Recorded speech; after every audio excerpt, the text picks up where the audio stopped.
Par la suite, je continuerai les interventions en direct le lundi soir à 21 h pour continuer les cours de philosophie que j'avais interrompus en décembre. Ensuite, nous reprendrons aussi des sujets d'apologétique.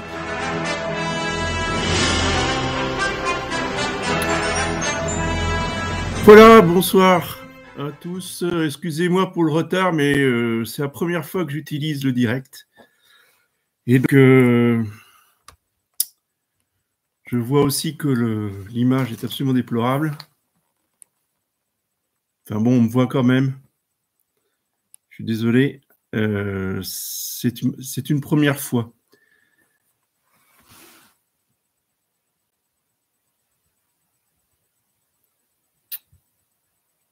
Alors, je vais répondre d'abord aux questions qu'on m'a posées sur le site du Centurion.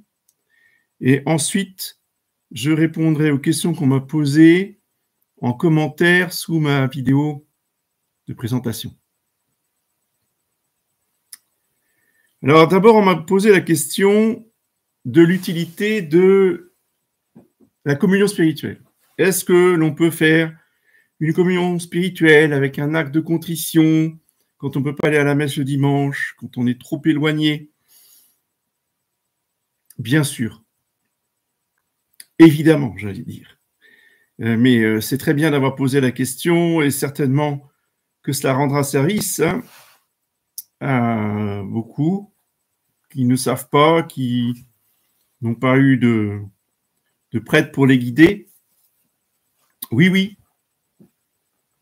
Vous avez la méthode qui est dans tous les missels à peu près, ou dans tous les livres de prière, méthode pour faire la communion spirituelle.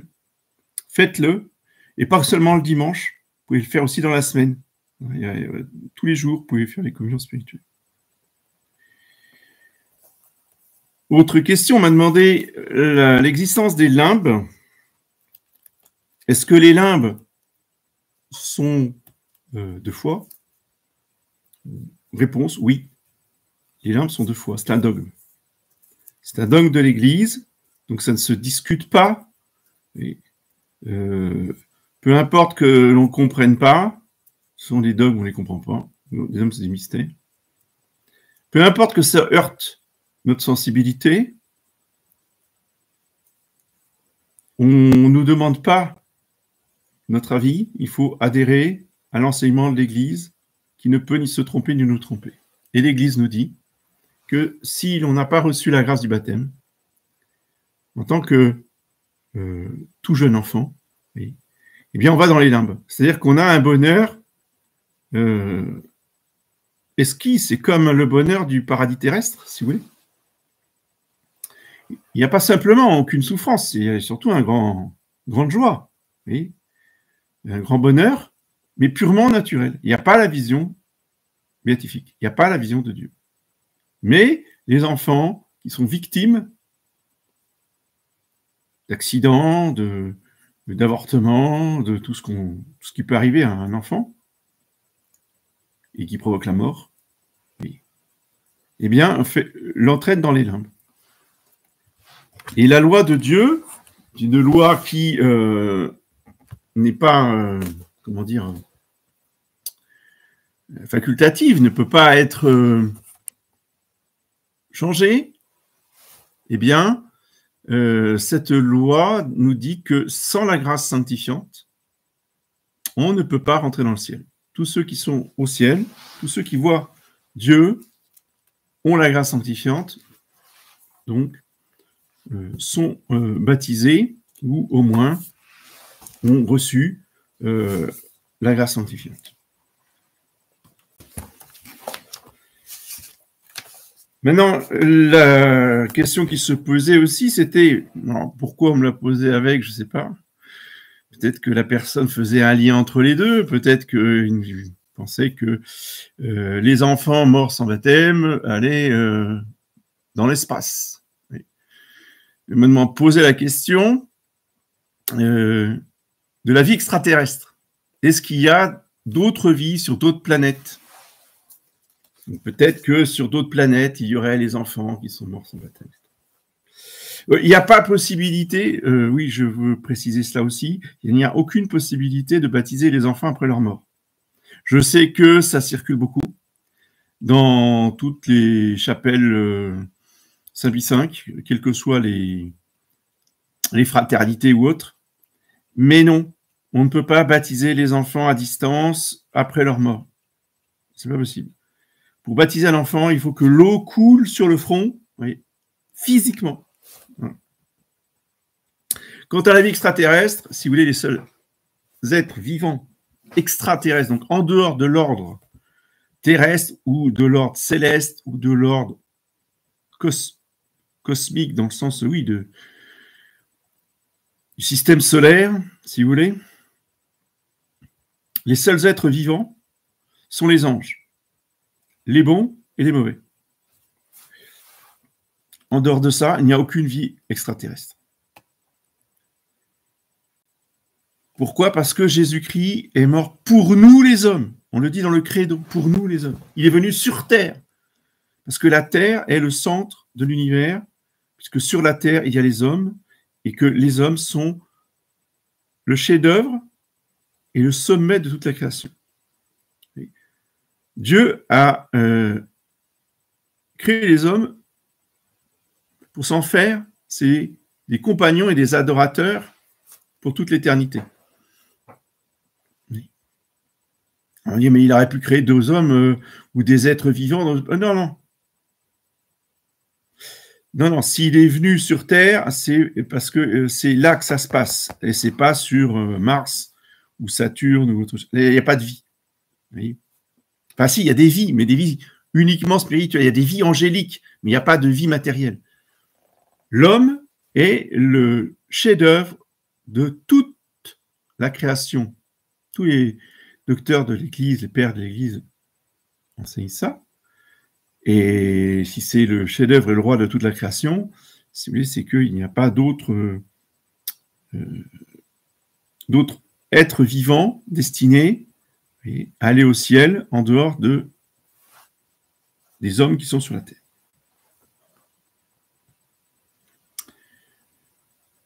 On m'a demandé aussi comment faire une confession générale. Bon, alors, confession générale doit se faire évidemment avant le baptême ou bien, si il y a longtemps qu'on n'a pas pratiqué, effectivement, il est bon de faire une confession générale. Alors, comment faire la confession générale? Pour faire une confession générale, on prend des repères, si vous voulez. Alors, ça peut être des périodes de la vie, ça peut être des lieux, hein, en fonction des déménagements, pour des repères. Telle année à telle année, j'étais dans tel endroit, de telle année à telle année, j'étais dans tel autre endroit. Par rapport à la scolarité aussi. Vous voyez? Bref, on essaye de découper sa vie en tranches plus ou moins courtes et qui nous permet justement d'avoir des repères pour se rappeler ce qu'on a fait dans cette période. Alors évidemment, la crainte, c'est d'oublier les péchés. C'est ce qu'on m'a dit, oui, mais vous comprenez, j'ai peur d'oublier, est-ce que j'ai bien tout confessé? Bon. Évidemment, il peut toujours arriver qu'on oublie des péchés, mais justement, il y a une formule dans vos missels.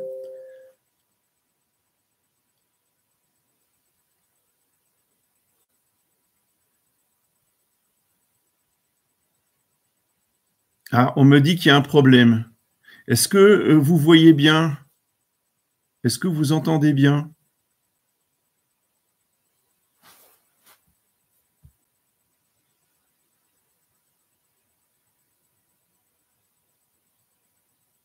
Parce qu'on me dit qu'il y a un souci avec le direct. Tout est parfait? Bon. Bon, alors merci beaucoup de me le dire. Voilà, c'est bon, ça suffit. Parce qu'il y a quelqu'un qui n'arrive pas à avoir le direct. Bon, c'est pas grave. Oui, alors je vous disais que dans vos missels, il y avait une formule où on s'accuse de tous ces péchés de sa vie passée. Et on s'accuse de tous les péchés qu'on a oubliés. Et c'est une formule globale. Après, si on a vraiment oublié des péchés importants, eh bien, on les confesse à la confession suivante, voilà, tout simplement. Mais ils sont pardonnés.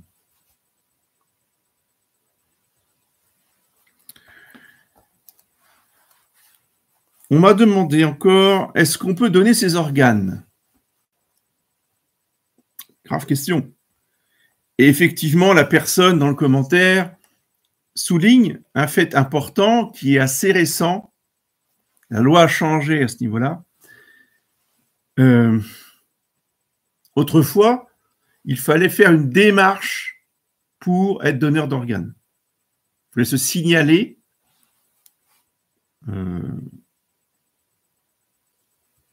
à la médecine ou je ne sais où, pour dire qu'on voulait donner ses organes à la science.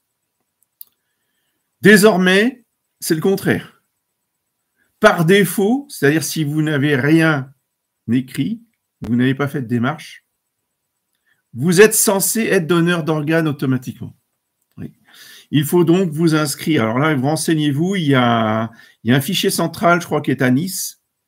Donc, il faut envoyer un formulaire pour être inscrit dans ce fichier en disant que vous refusez absolument de donner vos organes en cas d'accident, etc. Ça, c'est une chose. Après, la question qui se pose, est-ce que l'Église autorise ou pas les dons d'organes? Alors là, la question, elle n'est pas simple, c'est pas oui ou non, c'est non pour tous les organes vitaux. C'est-à-dire que, de toute façon, un organe ne peut jamais être donné après la mort. Il faut le savoir. Si vous êtes donneur d'organes, vous le donnez avant votre mort. Il faut que vous soyez vivant. Surtout pour le cœur. On ne donne pas un cœur mort. Un cœur mort, c'est pas la peine. Hein. Pas la peine de le transplanter. Hein. Il ne fonctionnera pas plus chez vous que chez celui qui va le recevoir. Donc il faut que ils prennent votre cœur encore battant. Vous voyez, un cœur qui bat, donc ils vous tuent pour donner le cœur à quelqu'un d'autre. Donc ça, c'est formellement interdit. L'Église interdit qu'on vous tue pour que vous donniez votre organe à quelqu'un d'autre. Après, il y a les organes non vitaux. Alors là, c'est autorisé par l'Église. Par exemple, on peut très bien donner un rein, parce que nous avons 2 reins.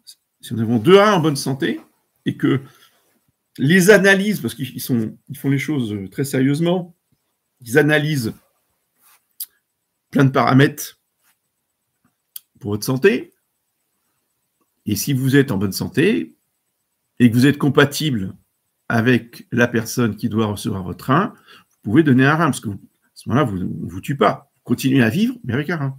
Et l'autre personne continuera à vivre avec un rein. Vous voyez, donc ça, c'est autorisé par l'Église. Vous voyez la différence?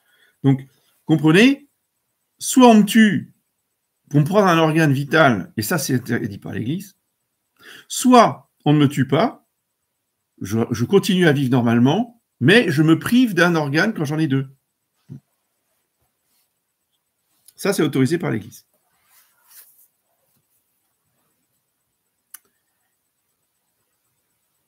Question de la validité du baptême conciliaire. Alors là, effectivement, la question se pose et la réponse varie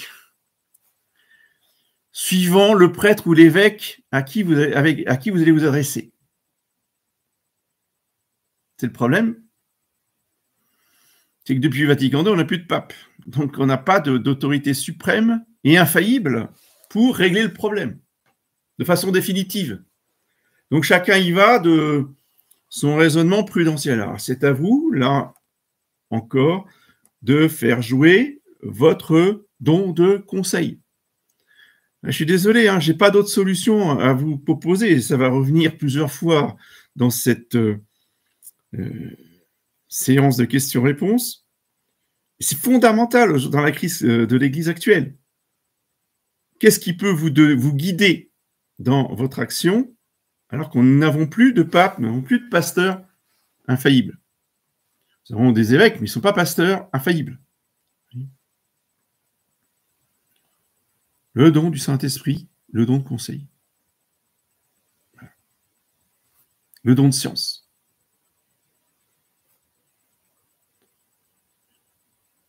À partir du moment où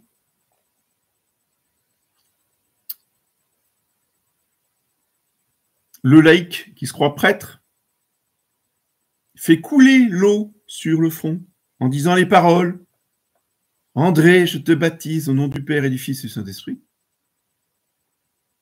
c'est en soi valide. Mais attention. Donc, certains vont vous dire, bon, il n'y a pas de problème. Ben, si, il y a un problème. Le problème, c'est l'intention. Donc, si vous voulez, on dit bien que n'importe quel être humain peut baptiser. Un musulman, un bouddhiste, n'importe qui, un franc-maçon, si vous voulez. En cas de danger de mort, vous lui demandez de vous baptiser, il peut vous baptiser validement. Mais attention, on va lui demander de le faire dans l'intention de l'Église, avec l'intention de l'Église. S'il dit non, moi, l'Église, je ne veux pas entendre parler, je veux bien faire ton baptême si tu veux, mais ne me parle pas de l'Église. Ah ben, il ne peut pas baptiser. C'est bien dit dans le catéchisme, les baptêmes valides de non-catholiques doivent adhérer à l'intention de ce que fait l'Église. Alors vous allez me dire, ben oui, mais le prêtre conciliaire dans sa paroisse conciliaire, il veut faire ce que fait l'Église. Attention.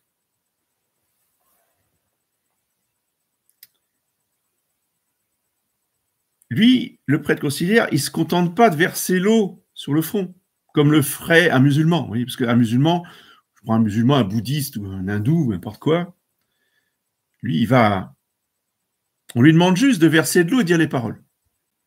C'est suffisant pour être baptisé. Sauf que le prêtre, entre guillemets, conciliaire, lui, il ne va pas se contenter de verser de l'eau avec des paroles. Le prêtre conciliaire, il va utiliser un rite. Et je vous rappelle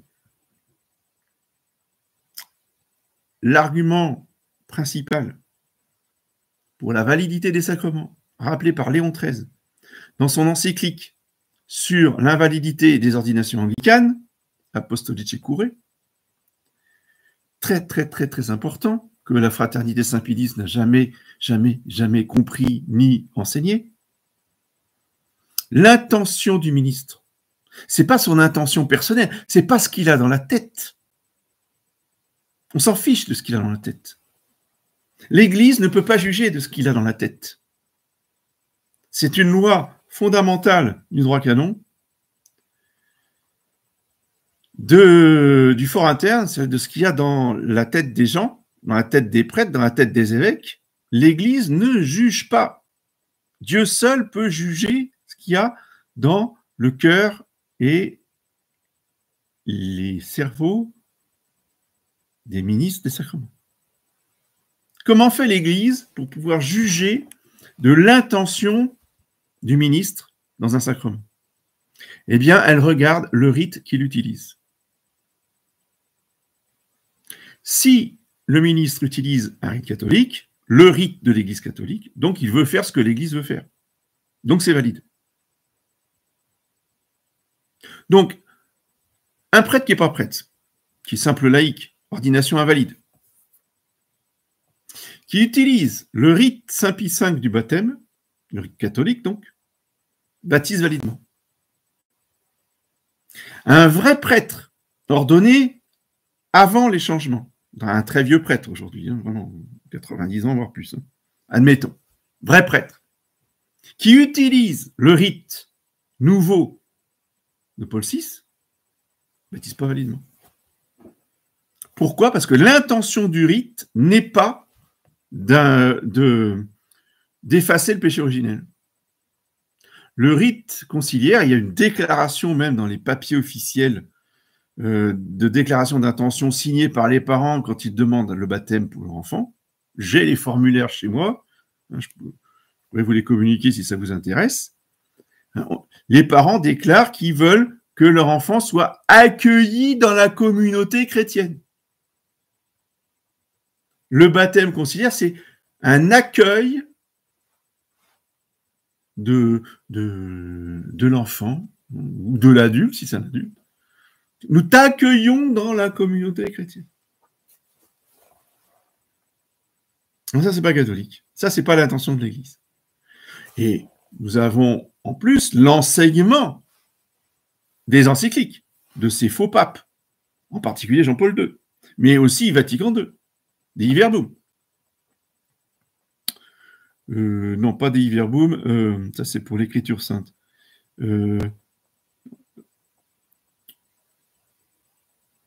J'ai oublié le titre de... Enfin, je pourrais retrouver ça. Vous retrouvez ça si ça vous intéresse, mais c'est sur les religions non chrétiennes. J'ai oublié le titre. Eh bien, leur saint Jean-Paul II, de leur église à eux, a déclaré, a enseigné, Ubi Torbi, dans une encyclique pour la terre entière, que tout homme est uni au Christ dans le sein de sa mère. Fin de citation. À quoi sert le baptême dans ces cas-là? Juste à accueillir l'enfant qui est déjà uni à Jésus-Christ. Donc, il n'a pas le péché. Hein. Il n'a pas de péché. Le péché originel n'existe pas pour l'Église conciliaire, puisque Dieu habite l'enfant à la conception.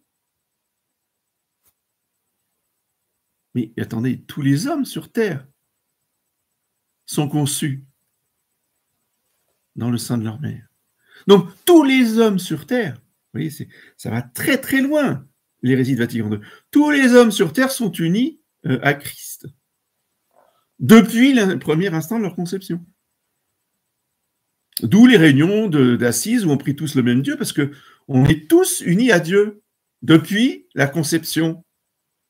Donc, on efface totalement, vous voyez, l'intérêt du baptême, l'efficacité du baptême. Donc, dans ce contexte-là, entre le rite qui ne dit plus rien, où il n'y a plus d'exorcisme et où il n'y a plus l'effacement de la tâche du péché originel,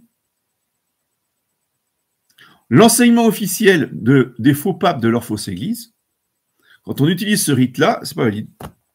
Seulement, ça, c'est mon analyse. Enfin, pas que la mienne. C'est aussi l'analyse de Monseigneur Sandborn, Monseigneur Selway, et puis de certainement beaucoup d'autres. Mais tout le monde n'est pas d'accord.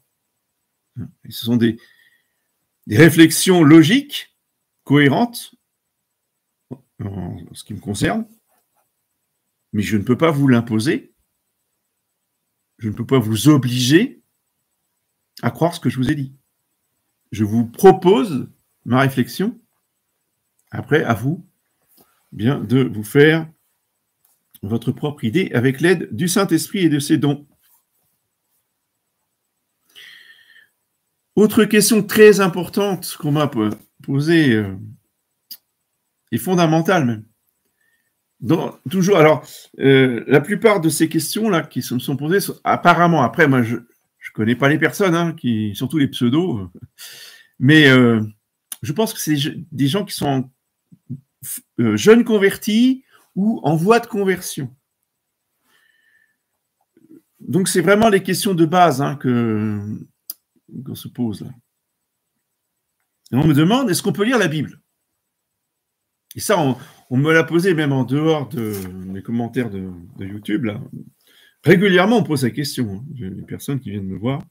Et, Monsieur l'abbé, est-ce qu'on peut lire la Bible? Non, on ne lit pas la Bible. Clair et net. Surtout pas l'Ancien Testament. Vous n'ouvrez pas l'Ancien Testament. C'est incompréhensible pour un laïc. Vous lisez le Nouveau Testament et encore d'abord les évangiles. Ça, les évangiles sont accessibles tout de suite. Alors, vous ouvrez les évangiles et vous lisez les évangiles, mais pas l'Ancien Testament. Les épîtres, plus tard, parce que là aussi, les épîtres, c'est compliqué pour beaucoup. Ça demande énormément d'explications. Mais déjà, avec les 4 évangiles, vous avez de quoi faire. Et les actes des apôtres, c'est très bien aussi. Les actes des apôtres, c'est l'histoire des apôtres, la vie des apôtres, la vie de Saint Paul, la conversion de Saint Paul. Ça, c'est très, très intéressant. Donc, 4 évangiles, actes des apôtres. Pour le reste, vous achetez au plus vite, et ça, vous pouvez le lire tout de suite, vous achetez au plus vite la Bible d'une grand-mère. La Bible complète, 39 €. C'est un gros livre. Et vous avez absolument toute la Bible, mais expliquée aux petits-enfants. Et là, c'est intéressant. Parce que la comtesse de Ségur, eh bien, elle explique, oui, de façon très simple, très accessible à des enfants. Donc, c'est compréhensible par tout le monde, surtout par des adultes, évidemment. Et là, c'est intéressant. Et on apprend beaucoup de choses de l'histoire sainte, oui, qui devient un véritable enseignement.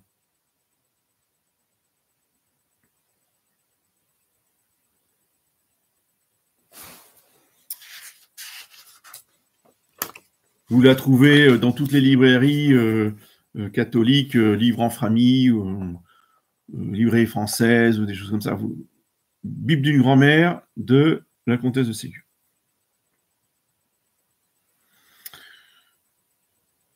Quelqu'un d'autre m'a demandé est-ce qu'on peut dire à l'exorcisme parce que j'ai entendu dire que c'était très dangereux, qu'il fallait surtout pas dire l'exorcisme. Bon, j'ai fait toute une vidéo dessus. Allez voir sur ma chaîne Tour de David. Hein, vous cherchez occultisme, magnétisme, exorcisme, tout ça. Vous avez toutes les réponses. En 2 mots, ce soir, je vous dis, il n'y a pas de danger dans la mesure où vous vivez des sacrements catholiques, vous allez à la messe catholique d'Annunacum, vous communiez régulièrement, vous vous confessez régulièrement, vous êtes confirmé, donc vous avez tous les dons du Saint-Esprit, vous êtes soldat de Jésus-Christ, ben vous pouvez y aller. Léon XIII a fait son exorcisme pour les laïcs. L'exorcisme n'est pas fait pour les prêtres. L'exorcisme de Léon XIII. Nous, les prêtres, nous avons un autre exorcisme qui est dans le rituel pour les prêtres. Oui. Donc ça, c'est différent. Et là, vous n'avez pas le droit de le dire, jamais. Quand Léon XIII a écrit son exorcisme, c'était pour les laïcs. Et il a exigé tout de suite, dès les premières éditions, qu'on traduise son exorcisme dans toutes les langues vernaculaires. Donc ça a été traduit en espagnol, en français, en anglais, dans toutes les langues. Pour que les laïcs puissent le réciter dans leur propre langue. Alors qu'on ne vienne pas me dire que c'est réservé uniquement aux prêtres. Non, c'est totalement faux. Après, eh bien, il y a des règles, il y a des lois du combat. Effectivement, il faut faire attention à certaines choses. Bon, et ça, vous irez voir dans ma vidéo.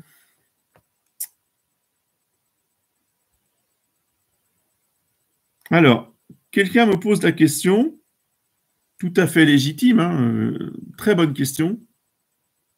Est-ce qu'un homme marié, dont la femme l'a quitté, mais qui lui reste fidèle à la religion, au sacrement, parce c'est une victime, si vous voulez, hein, un homme dont la femme divorce, dont la femme ne veut plus pratiquer, dont la femme quitte la religion, bon, ben, c'est une victime. S'il reste fidèle à la grâce et au sacrement, ben, ça peut faire un très bon catholique. Il va se sanctifier en portant sa croix. Vous voyez.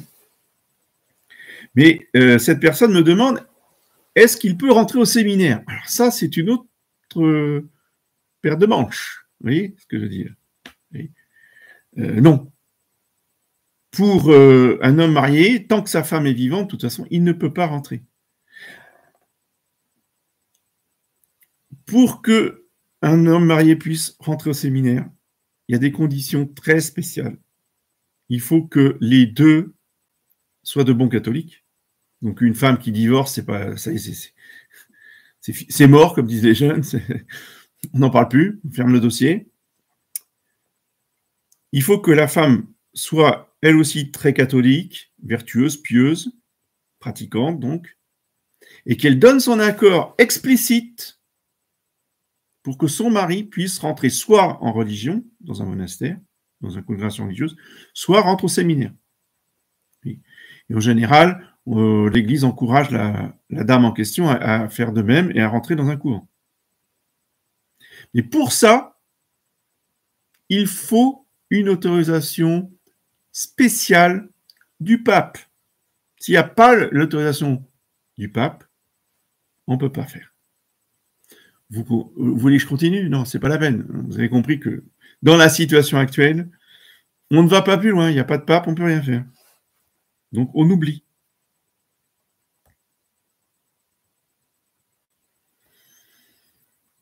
Alors, on m'a appris une chose aussi dans les commentaires, c'est qu'aujourd'hui, alors, je savais qu'ils ont supprimé les concessions perpétuelles. Il n'y a plus de concession perpétuelle. Je crois que le maximum, c'est 20 ou 30 ans. Et si la mairie se rend compte, les services de la mairie se rendent compte que la tombe est laissée à l'abandon, je crois que même ils peuvent intervenir avant. Et on m'a dit, ils interviennent à la pelleteuse et ils mettent tout ça, je ne sais où. Enfin, oui. Donc, la question, c'est, pour éviter une profanation par les services de la mairie, est-ce que ce serait pas mieux, après une messe, un enterrement, des obsèques traditionnelles, de se faire incinérer? La réponse est non. On n'a jamais le droit de se faire incinérer, sauf en cas d'épidémie, pour des raisons graves, vous voyez, pour des raisons médicales décrétées par l'État. Et en dehors de ces cas-là, on n'a pas le droit de se faire incinérer. Parce que bon, peut-être qu'il y aura une pelleteuse dans 20 ans, mais peut-être que dans 2 ans, il va y avoir des voyous qui vont profaner la tombe. Mais ça, en général, ça n'arrive pas quand le prêtre vient bénir la tombe au cimetière. Pourquoi? Parce que il va mettre un ange dans les prières que le prêtre récite devant la tombe, devant la sépulture. Il met un ange pour garder le corps, jusqu'au jugement dernier. C'est beau, hein? Le rituel de l'enterrement est magnifique. Donc non, en général, il n'y a jamais de profanation pour quelqu'un qui est mort avec les bons sacrements, la bonne messe et un prêtre qui l'a accompagné jusqu'au cimetière. Mais de toute façon, même si cela était, après il peut y avoir une catastrophe naturelle, il peut y avoir un tremblement de terre, il peut y avoir tout un tas d'événements qu'on ne maîtrise absolument pas. Et à ce moment-là, si vous voulez, on ne ferait jamais rien, on serait tous incinérés au cas où il arriverait quelque chose. Ce qui arrive après l'enterrement n'a aucune conséquence sur l'âme du défunt. Ce n'est pas de sa responsabilité, évidemment. C'est dommage, on ne va pas dire que c'est bien, mais ça n'intervient absolument pas dans le processus du salut ou dans le processus de l'entrée au ciel. Oui. Donc, jamais d'incinération. L'incinération, c'est une propagande maçonnique. Lisez le petit livre de Monseigneur Gaume sur le cimetière, très très intéressant, où il parle justement de cette guerre terrible que la franc-maçonnerie a faite à l'Église au XIXe siècle.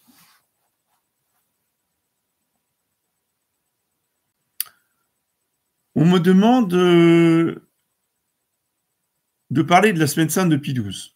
Alors, je sais que ça provoque des polémiques un peu partout, cette question-là. Donc, j'ai renvoyé à la conférence de M. l'abbé du Tertre, qui vous présente de manière Vraiment excellente, le livre de l'abbé Sekada, la messe de Paul VI en question. Vous avez plusieurs chapitres, disons, sur cette question de la nouvelle semaine sainte de Pie XII. Je ne peux pas dire mieux. Je ne vais pas refaire la conférence ce soir. Allez lire le livre de l'abbé Sekada. Allez visionner la vidéo de la conférence de monsieur l'abbé Dutertre.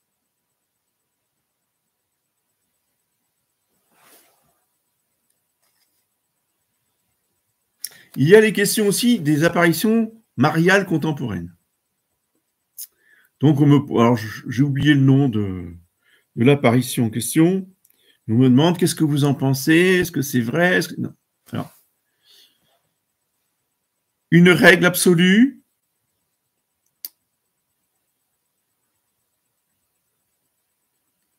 Pour que nous puissions croire dans une apparition, il faut que l'évêque approuve et ensuite, éventuellement, déjà c'est bon, hein, si l'évêque, c'est le premier critère de véracité, l'évêque du diocèse, et ensuite, si le pape approuve, bon ben voilà, là on est en toute sécurité. Par contre, évidemment, comme aujourd'hui, depuis 58, il n'y a plus de pape, on oublie toutes les apparitions, même celles qui ont bien commencé avant. Oui. Après 58, de toute façon, le démon met son grain de sel. Donc après 58, c'est tout à la poubelle. On ne veut rien savoir. La démission de Benoît XVI.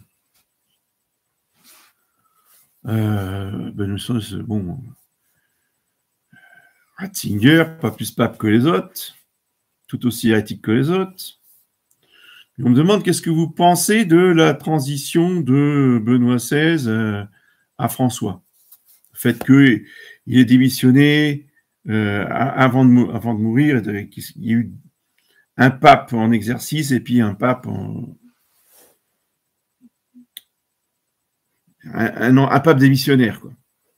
Bon, moi, j'en pense rien. C'est pas mon église. Donc, ils font ce qu'ils veulent. C'est pas mon problème. On va pas se casser la tête et se poser 3000 questions pour une église qui ne nous concerne pas. Et après, il y aura peut-être un pape qui, quand on aura un vrai pape, il nous expliquera peut-être des choses que j'écouterai avec le plus grand respect. Mais moi, j'ai aucun avis là-dessus. Voilà, c'est ça que je dis. Peut-on se sauver en dehors de la messe Saint-Pie V? Ah, grave question. En soi, non, puisqu'il faut les 7 sacrements pour se sauver. On ne peut se sauver que par le moyen des sacrements. Mais vous savez très bien que Dieu peut sauver des âmes partout. C'est très dur, il y en a très très peu, mais il y en a. Quelles sont-elles? On n'en sait rien. C'est pas notre problème. Nous ne sommes pas Dieu. Dieu seul sait qui il sauve, ici ou là. Nous devons enseigner ce que dit l'Église. En dehors de l'Église, point de salut. En dehors de la messe Saint-Pie V, pas de salut. En dehors, parce que, tout simplement, en dehors de la croix de Jésus-Christ, en dehors du sacrifice non sanglant de Jésus-Christ renouvelé sur l'autel, il n'y a pas de salut. Point. C'est tout. Après, si Dieu veut sauver des âmes qui n'ont jamais assisté à l'ancienne messe, c'est lui qui sait. C'est son problème. C'est lui le sauveur. Nous, on doit enseigner la voie normale, la voie classique pour le salut. C'est tout. On peut, oui, sanctifier le dimanche quand on est malade ou quand on habite trop loin d'un centre de messe et qu'on ne peut pas y aller tous les dimanches. Eh bien, on peut tout à fait prendre son missel et suivre sa messe sur YouTube, n'importe quelle messe Saint-Pie V, d'ailleurs on s'en fiche parce que peu importe qu'elle soit Unacum ou pas Unacum, moi, je vous conseille quand même d'aller sur le site, sur la chaîne YouTube Most Holy Trinity, hein, parce que vous avez une très belle liturgie avec les séminaristes américains là, de Monsieur Sandborn. Vous aurez une belle messe, vous aurez des beaux chants. Après, vous aurez un sermon en anglais. Pour ceux qui comprennent l'anglais, ben, vous en profiterez, vous aurez de beaux sermons. Et de toute façon, ben, si vous ne comprenez pas l'anglais, vous avez d'autres sermons en français sur YouTube. Vous pouvez tout à fait écouter à ce moment-là, parce que ce n'est pas une assistance à la messe. C'est lire sa messe avec un support vidéo qui va vous aider. Mais ce n'est pas du tout une assistance à la messe. Bon.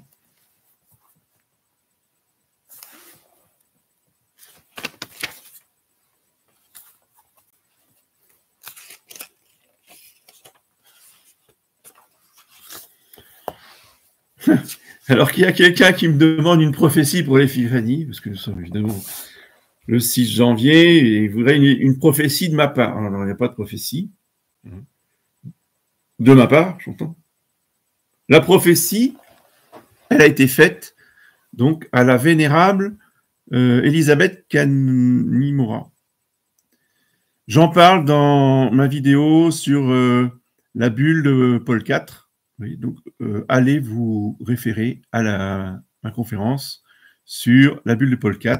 À la fin, j'explique la solution que Jésus-Christ a apportée à cette vénérable italienne, Sainte Mère de Famille, à qui il a expliqué comment il allait résoudre la crise que nous vivons. Voilà.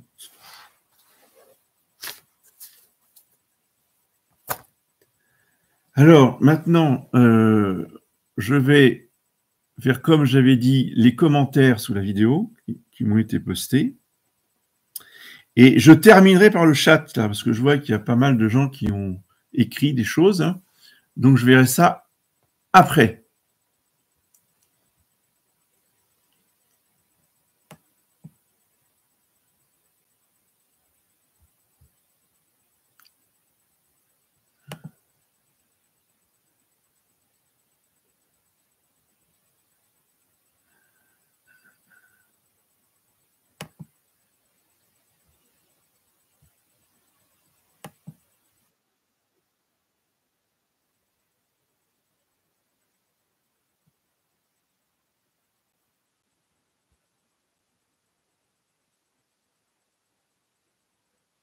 Sauf que je ne retrouve pas le commentaire.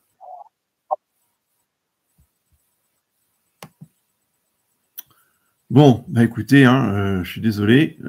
C'est ma première fois, il faut me pardonner. J'aurais dû les noter, mais ils n'étaient pas publiés tout de suite et je savais pas, je les ai découverts en dernière minute. Donc, c'est pour ça que je suis un peu pris de court. Alors, je vais m'intéresser au chat.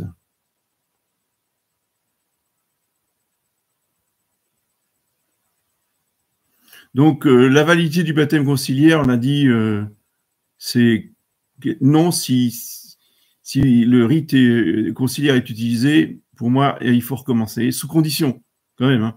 Quand on recommence, on n'a pas l'autorité de l'Église qui a tranché la chose, donc on ne peut pas faire ça de manière absolue, on fait toujours sous condition. C'est-à-dire qu'au moment du baptême, on dit « si tu n'es pas baptisé, je te baptise au nom du Père et du Fils et du Saint-Esprit ». Le baptême sous condition.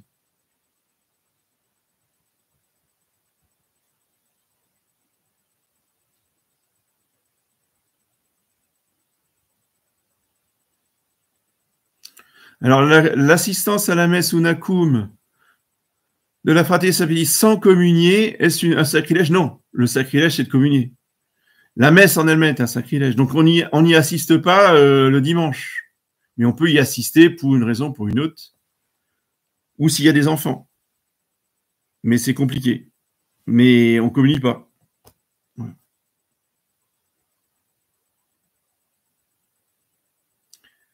Alors, pour le baptême, comment savoir si on a été baptisé il y a longtemps? Ben, il suffit de vous renseigner dans votre famille.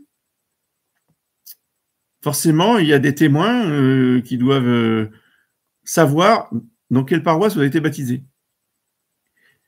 Et après, ben, vous écrivez à la paroisse ou au diocèse de cette paroisse. Si cette paroisse, il n'y a plus personne, parce que maintenant, de toute façon, c'est des secteurs, donc le plus sûr, c'est d'écrire à l'évêché de la paroisse où vous avez été baptisé pour leur demander un acte de baptême. Voilà.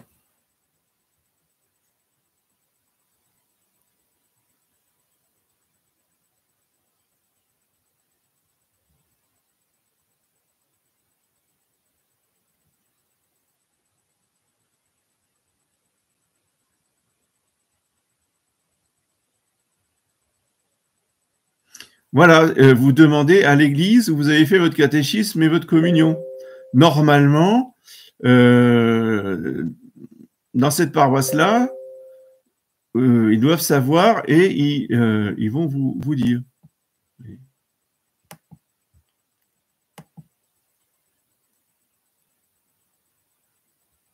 Le mieux, c'est d'écrire au diocèse. Hein. Comme ça, vous ne perdez pas de temps.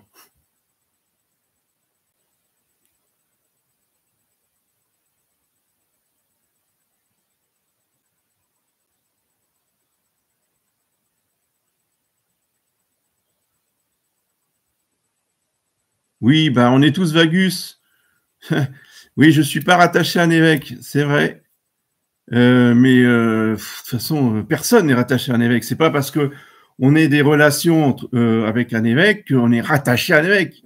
Il n'y a plus d'évêque pasteur. Il n'y a plus d'évêque. Il n'y a plus d'ordinaire de lieu. Il n'y a plus d'évêque pour incardiner qui que ce soit. Les prêtres qui vous disent « Ah, mais moi, je suis avec Monseigneur un tel. » Oui, d'accord, c'est bien gentil, tu es avec Monseigneur un tel, mais tu n'es pas incardiné dans le diocèse de Monseigneur un tel. Donc, de toute façon, on est tous vagus. L'évêque en premier. On a les évêques vagus. Comment voulez-vous qu'ils ne fassent pas des prêtres vagus? Oui. Ne pas être vagus, ça voulait dire quoi? Ça voulait dire qu'on était incardiné dans un diocèse. Il n'y a plus de diocèse. Alors, il faut arrêter, vous voyez, de se prendre la tête avec des problèmes qui n'existent pas. Bon. Tous les prêtres sont vagus. Mais on a des relations entre nous, on s'entraide, et voilà, on se voit, on se parle, on se téléphone, c'est ça qui compte.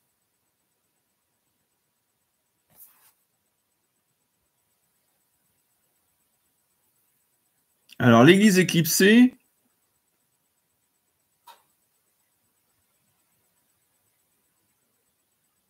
oui, ben voilà, non, vous demandez effectivement, est-ce que c'est toujours valable, cette affaire de vagus, dans l'église éclipsée? Ben évidemment, non. Hein. Puisqu'il n'y a pas de diocèse dans l'église éclipsée, donc les histoires de vagus. Alors après, si vous voulez, moi, je fais une distinction, mais c'est d'ordre d'attitude personnelle. Vous voyez, un vagus, un vrai vagus, dans notre situation à nous aujourd'hui, là, c'est un prêtre qui va partout, qui a d'attache nulle part, ou qui a peut-être une attache, mais il n'est jamais là, il est toujours en vadrouille. Plutôt que vagus, je préfère, vagus qui est un terme canonique, qui va dire non incardiné, je préfère le terme en vadrouille. Oui. Les prêtres ne sont jamais chez eux, jamais au même endroit. Oui. Ça, c'est des vrais problèmes. Ça, c'est pas du tout catholique. Oui. Un prêtre, même s'il n'est pas incardiné, il doit rester dans sa chapelle. C'est fondamental. C'est la loi, si vous voulez, de résidence. Dans le droit canon, c'était très, très, très strict. Le curé ne pouvait pas quitter sa paroisse. L'évêque ne pouvait pas quitter son évêché. Alors évidemment, il pouvait toujours aller il y avait des motifs de faire des voyages de temps en temps pour une raison ou pour une autre. Mais il n'avait pas le droit de s'absenter plus de tant de jours. Oui. Il devait revenir et ça ne devait pas être trop fréquent. Donc, pas le terme de vagus, mais le terme de... Il faut effectivement fuir les prêtres qui sont toujours en vadrouille.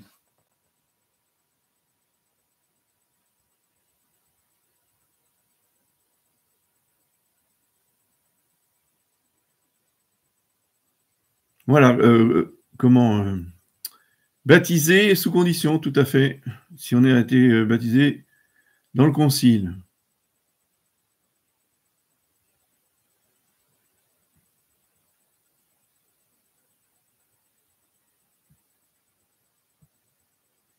Oui, alors je ne vais pas reprendre toutes mes... J'ai tout dit hein, sur la chaîne de Centurion Romain, Monseigneur Vigano, la prophétie de la vénérable Élisabeth, etc., etc. Donc vous allez écouter les vidéos. Je ne vais pas tout recommencer ce soir. Hein.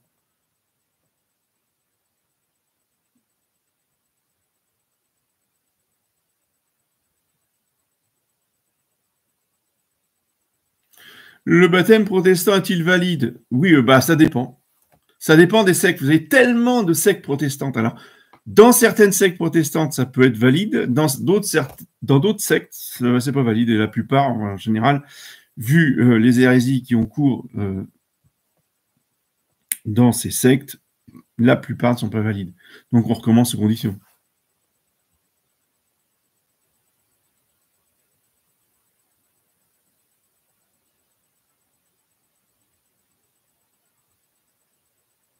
Bon, les histoires de vie de Jésus-Christ, d'Anne-Catherine Emmerich,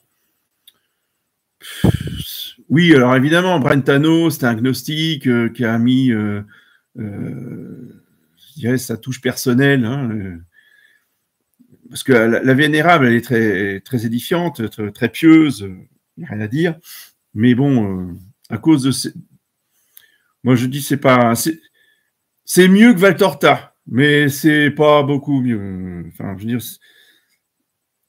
ça ne fortifie pas la vie spirituelle. Comme Marie d'Agreda, bon, c'est très joli, mais bon, quand on lit ce qu'elle raconte sur la passion, on voit qu'elle fabule complètement. Enfin, c'est pas la vérité. Vaut mieux méditer sur Saint-Suaire et les commentaires du professeur Barbet qui vous décrit médicalement la passion. Ça, là, on est dans la réalité, la vérité, et ça porte beaucoup plus que les élucubrations d'une femme et ses imaginations.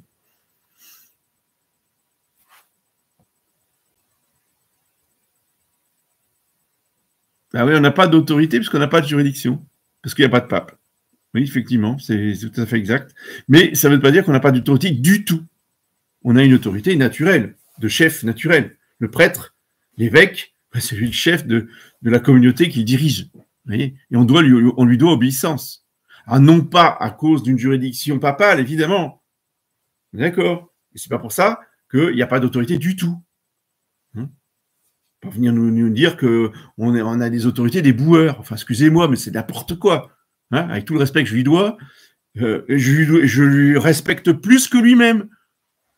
Un évêque qui me dit qu'il n'a pas d'autorité, qu'il a l'autorité d'un éboueur, excusez-moi, il ne se respecte pas. Il ne respecte pas son épiscopat.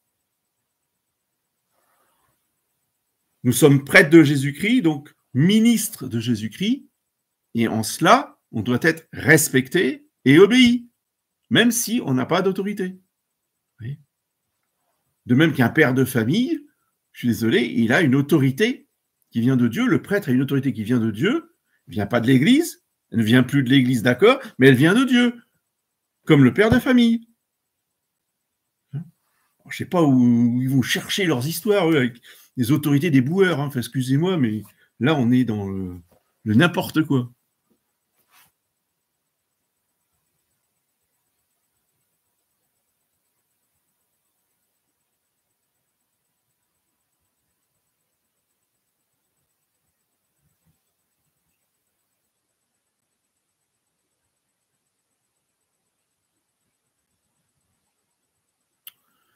Acceptez-vous de donner la communion à un laïc qui n'a pas été rebaptisé sous condition? Ben non. En général, je leur demande d'attendre, qu'on discute, qu'on fasse une enquête, qu'on sache exactement de quoi il retourne. Oui.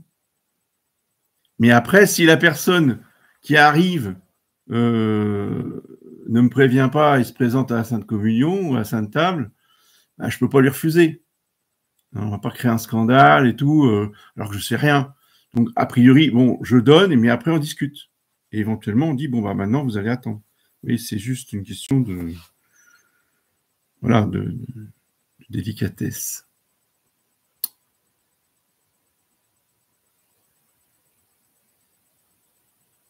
Alors, doit-on essayer de prendre un jour de congé à l'épiphanie, comme le vendredi du Saint? Oui, c'est bien, si vous pouvez, hein. Si vous avez l'occasion, c'est bien, effectivement, de poser un jour de congé, parce qu'autrefois, c'était une fête d'obligation et une très grande fête d'obligation. Hein, tout à fait.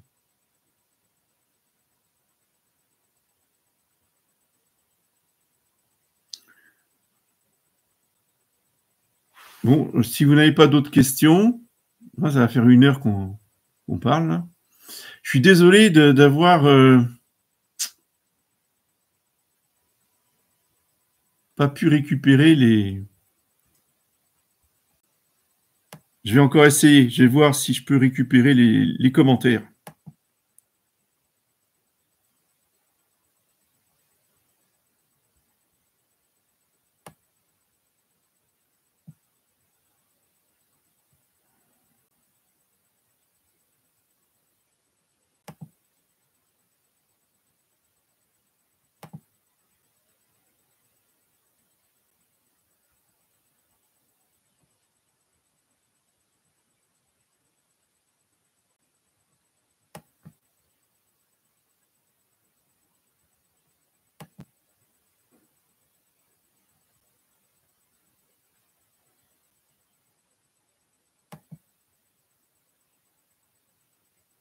Ah voilà, c'est bon, je les ai récupérés.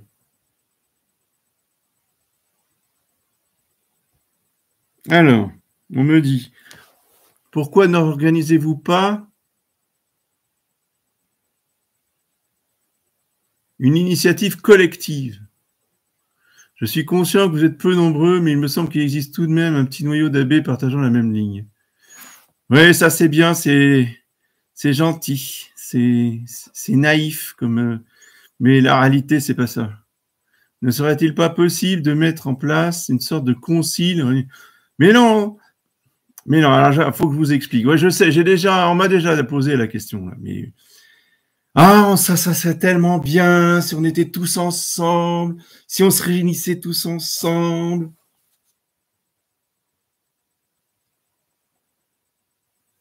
Pour être tous ensemble, il faut un principe d'unité.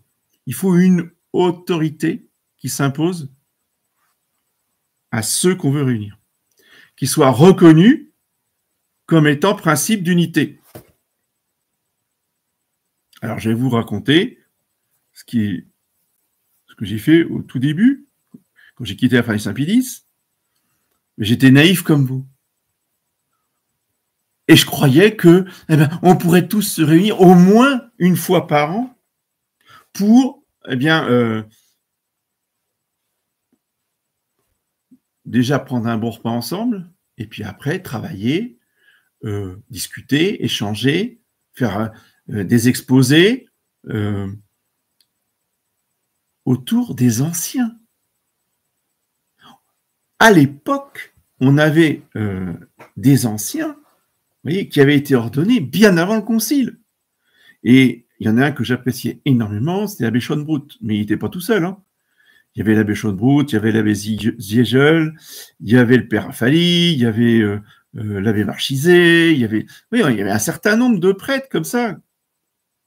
Donc moi, j'avais été trouvé le plus respectable de tous, l'abbé Schonbrut, ancien professeur de séminaire, excusez-moi peu, du diocèse, que je dise pas de bêtises, de Namur, je crois, mais je me rappelle plus trop. Enfin, du sud de la Belgique, là, pas très loin de là où il avait son église, enfin, sa paroisse, parce qu'il a construit son église à côté de sa paroisse. Donc, je lui ai dit, mais attendez, ce prêtre-là a suffisamment de poids, il a l'âge, il avait 70 ans, il a l'expérience, il a la science, il a l'autorité. Je dis, mais monsieur l'abbé, réunissez-nous tous. Nous, les jeunes, là, on a les jeunes et les moins jeunes. Enfin, je veux dire, moi, je ne demande que ça. Vous nous organisez 2 jours chez vous. En plus, il avait toutes les commodités pour recevoir du monde, parce qu'il y avait des bâtiments, il organisait des retraites régulièrement, donc il y avait tout ce qu'il fallait, et toutes les chambres qu'il fallait pour recevoir les prêtres. Je dis, mais réunissons-nous. Ah non, non, non, non, pas possible. Ah non, non, jamais je ferai ça, etc. Le père Affali, pareil. L'abbé Marchizet, pareil. Qu'est-ce que vous voulez faire? C'est pas nous maintenant qui allons faire quelque chose. Il fallait le faire dès le début. Il fallait que les anciens qui avaient été formés avant le concile, qui avaient résisté, qui étaient auréolés, si vous voulez, de tout la résistance du déluge, qui avait traversé le déluge de Vatican II et des réformes, c'était à ces prêtres-là d'organiser quelque chose. Ils n'ont pas fait, ils n'ont jamais voulu le faire. Maintenant, c'est trop tard. C'est pas moi qui vais dire je vais réunir tout le monde. On va dire mais au nom de quoi? Oui. Bon. Après, on va dire un évêque peut le faire. Oui, bon, mais le problème c'est qu'il va nous imposer sa thèse. Vous comprenez? Il y a ça aussi. C'est qu'ils peuvent pas. Si ils nous réunissaient sans qu'on nous parle sans arrêt de la thèse, on pourrait faire ce que vous dites. Mais le problème, c'est que c'est pas possible. Ils peuvent pas s'empêcher de nous casser les oreilles avec leur thèse. Ils peuvent pas prêcher une retraite sans faire une dernière méditation sur la thèse. Non, non, non. Tant qu'il n'y a pas un pape qui est le principe d'unité dans l'Église, eh bien, on n'y arrivera jamais. Alors, vous en faites votre deuil, vous mettez un mouchoir dessus et on parle d'autre chose. Je suis désolé. Hein. J'aurais aimé, j'ai tout fait pour, j'y suis pas arrivé. C'est comme ça.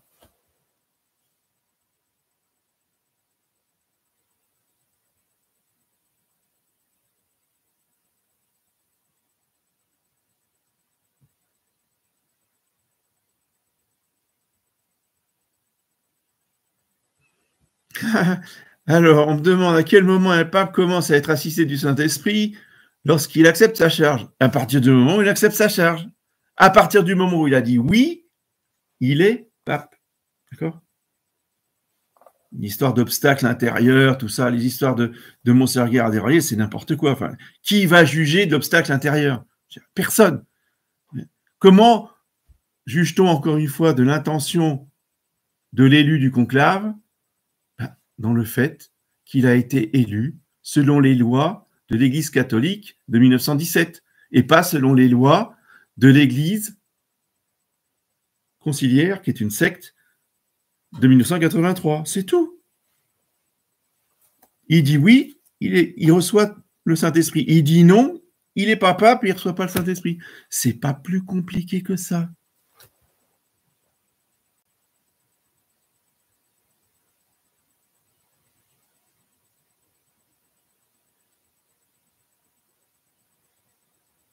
Je salue Romain.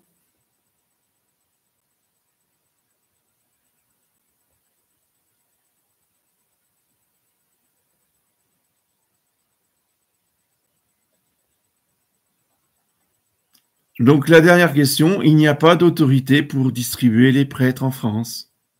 C'est tout. C'est le châtiment. Considérez que c'est le châtiment, un châtiment terrible. On n'a pas voulu écouter le pape. On n'a pas cru dans son infaillibilité. On a dit le pape est infaillible une ou deux fois dans un siècle. Bon, terminé. Hein. Maintenant, vous subissez les conséquences. Et moi avec. Il faut que nous retrouvions la foi catholique intégrale dans le pape et l'infaillibilité du pape et dans l'Église et l'infaillibilité de l'Église. Et ensuite, notre Seigneur pourra nous envoyer un pape. Mais il ne va pas nous envoyer un pape si on considère qu'il n'est pas infaillible en dehors des définitions du dogme. C'est même pas possible. Donc, le grand obstacle à ce que nous ayons un pape, c'est la Fraternité Saint-Pédis. C'est terrible. Hein. Le châtiment, il est terrible. Mais Dieu ne change pas. C'est à nous de changer.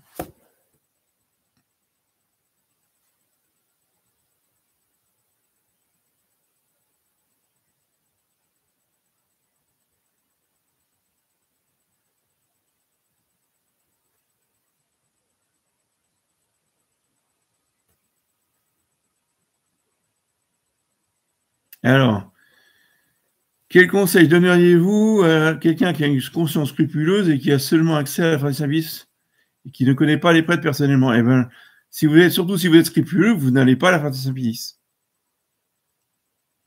Vous êtes tenu de communier une fois par an. Vous êtes tenu de sanctifier le dimanche dans votre missel avec YouTube. Et de temps en temps, autant que vous pouvez, alors ça peut être une fois par mois, ça peut être 2 fois par mois, vous prenez le train, vous prenez l'avion, vous prenez la voiture, vous faites les kilomètres, et vous allez assister à une vraie messe catholique. Et si vous êtes scrupuleux, vous ne mettez pas les pieds à la Fatih Saint-Pédis. Et si vous n'êtes pas scrupuleux, vous n'y mettez pas les pieds non plus. Oui. Seulement, bon, je vous dis, il y a des circonstances où on peut quand même y assister. Et si vous êtes scrupuleux, vous n'y assistez pas. Si ça vous torture l'esprit, pas à peine d'y aller. Oui. Ah, il y a 3 questions sur le groupe Saint-Antoine. Merci de me le dire. Parce que moi, j'ai effectivement... j'ai laissé tomber le groupe.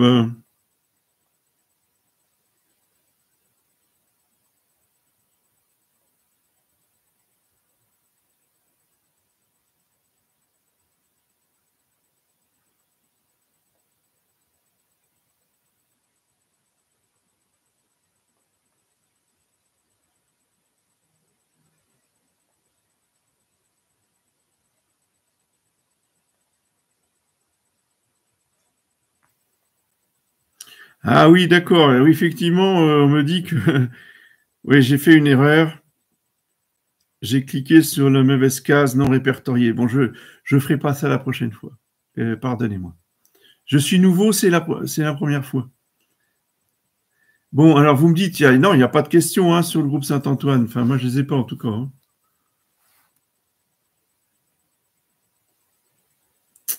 Alors...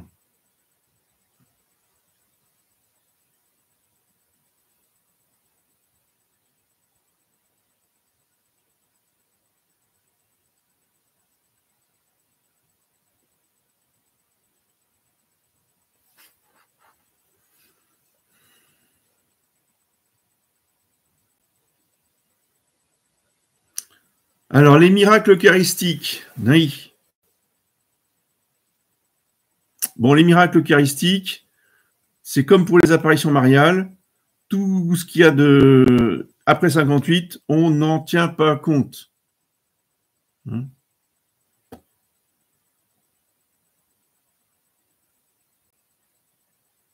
Où est l'Église aujourd'hui? Et par où découle la précédente question? Qu'en est-il de la validité des sacrements conciliaires? Bon, bah, l'Église aujourd'hui, elle est éclipsée, c'est nous, c'est tous les prêtres évêques non unacum. Hein? Et dans la secte conciliaire, tous les sacrements ont été changés, donc ils sont tous invalides. Pas compliqué. Sauf pour le baptême, je dis là, effectivement, comme des non-catholiques peuvent donner validement le baptême, il y a discussion. Mais en dehors du baptême, tout est invalide.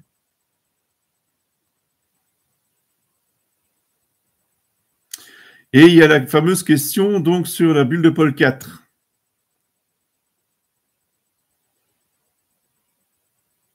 Alors, je vous renvoie à ma conférence, hein, il suffit d'écouter. Hein, j'ai fait une conférence sur la bulle de Paul IV. Vous allez vous y référer. Maintenant, j'apporterai une précision sur cette question de la bulle. Est-ce qu'elle peut être évoquée ou pas? C'est la question qu'on m'a posée. Bien, la réponse est oui et non. Parce qu'il y a différentes parties dans une bulle. Dans la bulle de Paul IV, si vous voulez, il y a toute une série de sanctions canoniques qui sont très circonstanciées à la situation du clergé de l'époque.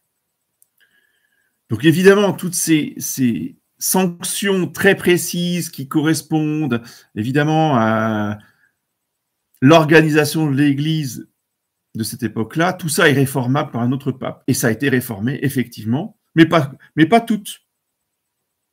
C'est pour ça que la réponse n'est pas simple. Oui. le droit canon de Saint-Pédis a retenu un certain nombre de sanctions canoniques dont je parle dans ma conférence, qui sont au nombre de 14, c'est quand même pas rien, oui, qui sont reprises par Saint-Pédis en 1917. Mais tout n'a pas été repris. Voilà. Donc ça, c'est tout à fait classique hein, dans l'histoire de la papauté. Et ensuite, il y a une autre partie de la bulle qui, elle, touche directement la foi et l'hérésie. Et alors ça, ce n'est pas réformable. C'est pour ça que le pape Paul IV dit qu'elle est valide à perpétuité. C'est comme pour la messe Saint Pie V, si vous voulez. La bulle de Saint Pie V quo tempore canonise la messe, mais pas toutes les parties de la messe, puisqu'il y a des fêtes qui sont rajoutées, de saints qui ont été canonisés au fur et à mesure, donc on a rajouté des messes. Vous voyez, donc, dans le missel, tout n'est pas irréformable absolument. Mais l'essentiel, en particulier le canon, qui est intact depuis Saint-Pierre, aucun pape n'a jamais touché une virgule du canon de la messe. Donc on ne parle pas des préfaces, on ne parle pas de l'enfertoire, on parle du canon. Oui. Ce canon-là, c'est surtout cette partie-là de la messe qui ne peut jamais être touchée par personne ni par aucun pape. Oui. Donc dans la bulle de Saint Pie V, quand il dit que c'est irréformable et à perpétuité, il parle de ça. Alors, le mariage,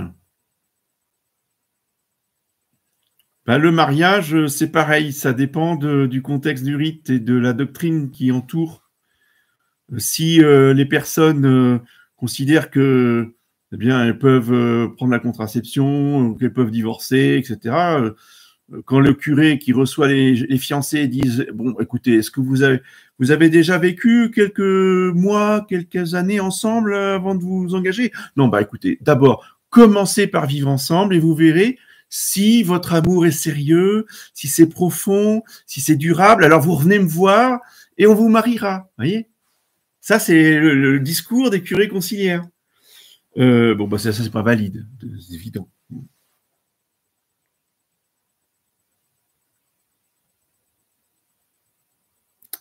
Voilà. Alors, je pense pas qu'il y ait d'autres questions. Je vous dis bonsoir. Et je referai une autre vidéo en direct lundi prochain pour continuer les cours que j'avais interrompus au mois de décembre. À bientôt.